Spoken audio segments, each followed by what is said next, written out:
안녕하세요, 돈볶이입니다. 제가 주식을 하다가 코인으로 넘어오면서 느낀 코인의 매력은 매매로 수익을 내는 것 뿐만 아니라 매수한 코인의 개수를 불릴 수 있는 많은 방법들이 존재한다는 점입니다. 코인은 대표적으로 업비트나 코빗 등 국내 거래소에서 예치를 통한 이자를 받는다든지 혹은 디파이나 NFT처럼 코인으로 상품을 사서 추가 투자를 진행할 수 있습니다. 저는 패시브 인컴, 즉 불로소득을 너무 가지고 싶어서 최근 디파이나 노드, P2E 등 지속적인 수입을 얻을 수 있는 것들에 관심을 가지고 있는데요. 마침 2022년도에는 디파이가 한 번 더 흥하지 않을까 예상하시는 분들이 많기 때문에 오늘은 디파이에 대해 중점적으로 한번 알아보도록 하겠습니다. 설명드리기 전에 말씀드리고 싶은 점은 수익이 큰 만큼 리스크도 매우 크기 때문에 꼭 해당 부분을 고려해서 투자해야 한다는 점을 말씀드리고 싶습니다. 영상 마지막에는 디파이를 투자하기 전에 꼭 유의해야 하는 점들에 대해 정리해 두었으니까 꼭 끝까지 시청 부탁드립니다.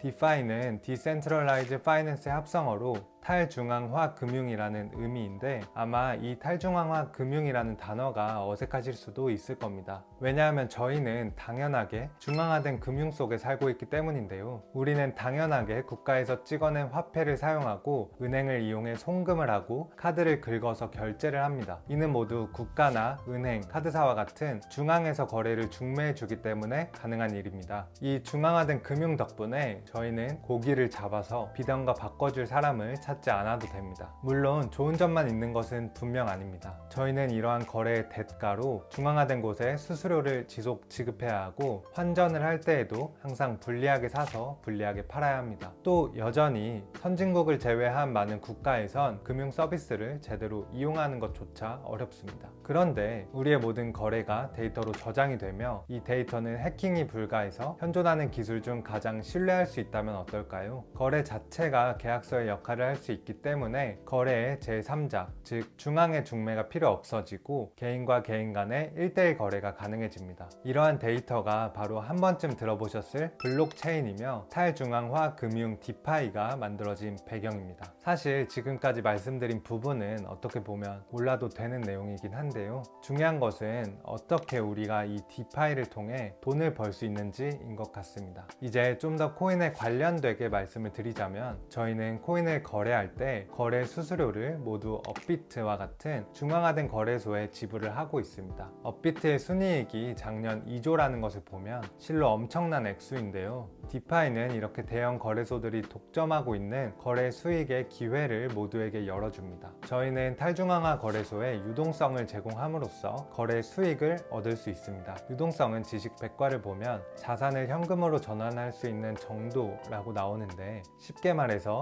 토큰을 거래소에 제공함으로써 그 안에서 이루어지는 거래에 대한 수수료를 저희가 제공받을 수 있는 것입니다. 다만 여기서 큰 문제가 발생합니다. 유동성 제공에 대한 수익으로 각자가 발행한 토큰을 주는데 이 토큰을 계속 찍어내고 사람들은 받는 족족 팔게 되니 당연하게 토큰의 가격이 떨어지게 됩니다. 그 상황에서 수익을 더 주는 다른 거래소가 생기면 사람들은 다 유동성을 회수하여 그쪽으로 이동하게 되고 그에 따라 탈중앙화 거래소가 오랫동안 유지되기가 어렵습니다. 방금 말씀드린 내용이 디파이 1.0인데요. 이러한 문제점을 해결하기 위해 디파이 2.0, 3.0으로 점점 진화하고 있습니다. 디파이 2.0을 먼저 말씀드리면 가장 큰 특징은 유동성을 사용자가 제공하는 것이 아닌 사용자로부터 유동성을 사서 중앙 프로젝트에서 직접 공급한다는 점입니다. 프로젝트에서 유동성을 관리하기 때문에 훨씬 안정적으로 유동성이 유지될 수 있을 것입니다. 대신 저희는 유동성을 프로토콜, 즉 프로젝트에 제공하는 대가로 해당 토큰을 시중 가격 대비 일정 비율 싸게 구매할 수 있는 권리를 받고 그 토큰에 대한 이자율을 연 몇천 % 수준으로 크게 지급함으로써 바로 되파는 것보다 가지고 있는 것이 훨씬 이득이 되도록 만들었습니다. 이는 디파이 1.0에 비해 안정적인 것은 맞지만 막대한 이자를 토큰을 발행해서 제공하기 때문에 토큰 가격의 하락이 뒤따라오고 있으며 디파이 2.0의 대표적인 올림푸스 다오는 하락장에 대응하기 위해 인버스를 발행하고 추가적인 수익원을 마련하기 위해 플랫폼 비즈니스로의 변화를 시도하고 있다고 합니다. 디파이는 지금도 더욱 안정성을 확보하기 위해 진화하고 있습니다.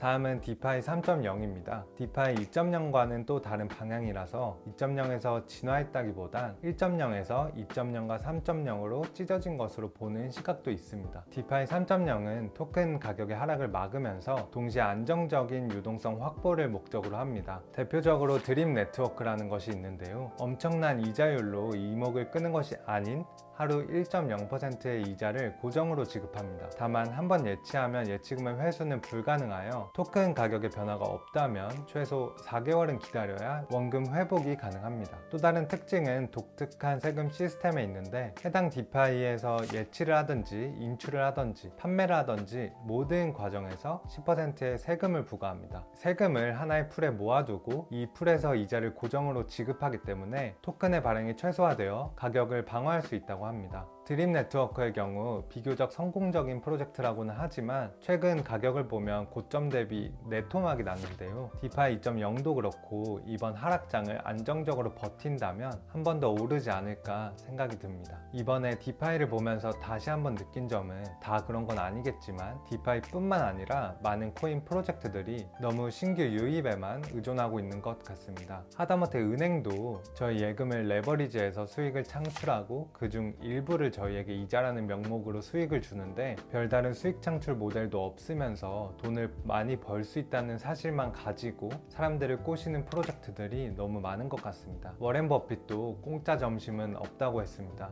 명백한 제로섬 게임에서 제가 돈을 벌었다면 누군가는 손실을 입었을 거고 제가 돈을 잃었다면 잃은 만큼 누군가의 수익이 되었을 겁니다. 이렇게 리스크가 큰 게임에 참가하시려면 세 가지는 꼭 고려해 주셔야 합니다. 첫 번째로 내가 투자를 하면 그 돈을 어떻게 활용해서 돈을 벌겠다는 수익 창출 모델이 있으면 좋습니다. 최소한 이 프로젝트가 어느 정도 유지될 수 있을 만한 장치가 마련되어 있는지는 꼭 확인하고 의심하셔야 합니다. 두 번째로 내가 초기 투자자가 맞는지 꼭 생각하셔야 합니다. 누군가 돈을 많이 벌었다는 말을 듣고 그 프로젝트에 관심이 생기고 포모가 오셨다면 뒤도 안 돌아보고 걸러야 됩니다. 게다가 이제 사람들도 경험을 통해 많이 교육이 되어 있기 때문에 초기의 기준이 점점 짧아지고 있습니다. 이 정도면 초기죠 라는 말을 들으셨으면 남들도 고민하는 단계임을 명심하셔야 합니다. 수익을 줄 수도 있지만 내가 막차일 가능성이 높습니다. 최소한 내가 초기 투자자여야만 비로소 잃을 수도 벌 수도 있는 것입니다. 그리고 세 번째가 가장 중요하다고 생각하는데 정말 잃는다 생각하고 투자하셔야 됩니다. 긴장을 조금만 늦추면 얼마 벌 수 있지? 이렇게 잃을 건 생각 안 하고 수익에 대해서만 계산기를 두드리게 되는데 손실을 염두에 두어야 합니다. 네, 지금까지 디파이에 대해 말씀을 드렸는데요. 저도 공부하고 전달을 드린 거다 보니 잘못 알고 있는 부분이 있을 수도 있을 것 같습니다. 그런 경우 댓글을 통해 알려주시면 더욱 발전해 보도록 하겠습니다. 지금까지 시청해 주셔서 감사합니다.